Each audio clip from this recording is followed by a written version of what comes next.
Because we know it is a scam. It's a scam. Yeah. And then you sit down and go, okay, well, if that's true, what do we have left? What do we do, Andrew? And I go back to my original answer. You need brothers who will die beside you, because that's all life's ever been. When things get hard, and when I say hard, I mean really hard, the best thing you're going to have is a brother who will die beside you. Your woman can give you emotional support, but she can't do much else. When things get difficult, women often become a burden. If you're walking down the street and a terrorist attack happens, heaven forbid, you'll wish you weren't with a chick. Because being with a chick now, come on, let's go. And you have to carry her, right? Because they're slow and they're like, oh, my heels, and they're a nightmare. You have to look after them. If you're with your boy, bro, you feel better. You feel better. Straight on site. You're on site, yeah. Men help you. When things get hard, men around you are going to be your number one asset. It's always been that way. When the horde arrived at Vienna, it was brothers with swords who were ready to die by each other that defended the city, and vice versa to attack the city. That's what you're always going to need. Women may be able to say to you, good job, keep going, but they can't do much else. And in the hardest times, you don't have time for motivation. You're motivated by self-instinct and self-preservation. So you can deal with all that crap afterwards. So if you're a man and your primary friend, your best friend, or the person you're relying on the most, or you spend most of your time with is your chick, that's fine.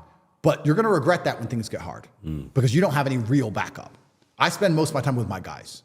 And I love my women with all my heart, but my team comes first because they're the ones who will save me. They're the only ones who can save me if I really need saving. Push comes to shove. Absolutely. Yeah. So brotherhood's the most important thing.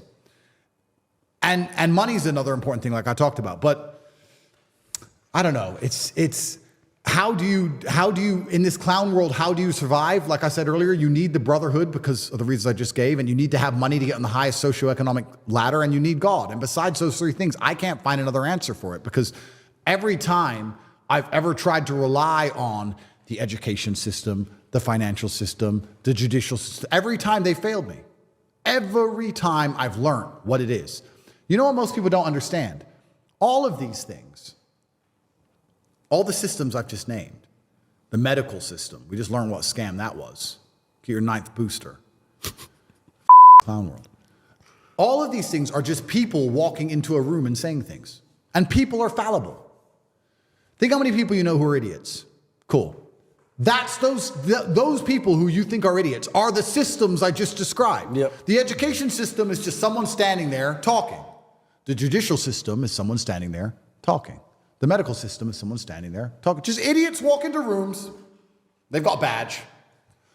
The justice system, the police, the prosecutor, who doesn't realize he's doing no good for anybody, that he believes fallacies, that he's destroying people's lives, and he's not a good person. He's actually the bad guy in this story. He's actually the bad guy in this story. Without enough self-awareness, look in the mirror and go, I'm a up. He's going to sit there and go, I'm the good guy, I got this badge. Yeah, but that's just ego. They're just idiots. Dummies. And then they're going to sit there and go, oh no, we live in a fair world and the law is fair and school's good. They're dummies, bro. What's even scarier is all of these people are not only fallible, but they're very human. And what scares me about the moral decay of the world is that all of these people are involved in the moral decay. So, for example, as certain ideas, let's take one that's a bit vanilla so this podcast doesn't get banned. I could choose one of 20. I'm going to choose a vanilla one. Pornography. It's vanilla. As pornography becomes prevalent, I don't care because I don't watch pornography. I don't watch porn. Why would I? I ain't even got time to service my women as it is. I'm busy. So the last thing I have time for is that garbage. But then most people don't sit and go, oh, but that means your judge watches a bunch of porn. Your lawyer watches a bunch of porn. Teacher of your kids watches a bunch of porn. The police officer who's arresting you for being a bad person was jerking off last night to a bunch of porn. All these people who you need to rely on, who are authority and strong, moral, upstanding characters, and Mr. with his badge. They're all a bunch of wankers. They're all a bunch of wankers. Correct. That's it. And you can take that, you can take porn, then you can take swinging, or you take homosexuality, or you take all these things, or this sexual, all this moral degradation has infected our institutions, right? So you'll stand there in front of a judge and the judge watches porn and his wife gets banged by his best friend because they're swingers and he cross-dresses